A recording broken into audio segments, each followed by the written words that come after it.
पूर्व राजा ज्ञानेन्द्र शाहका समर्थकले हिंसात्मक प्रदर्शन, लुटपाट र आगजनी गरेको घटनामा प्रहरीले सुरक्षा रणनीति होइन, घातक हतियारको सहारा लिएको प्रहरीकै गोप्य प्रतिवेदनबाट खुलेको छ।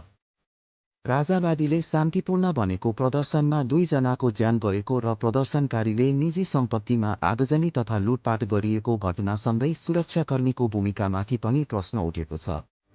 3 कुनै घटनामा प्रहरीको कमजोरी देखाउने एकपछि अर्को भिडियो सार्वजनिक हुन थालेपछि प्रहरी प्रधान कार्यालयले एकाएक चैत 20 गते प्रतिरक्षा गर्न पत्रकार सम्मेलन गर्यो।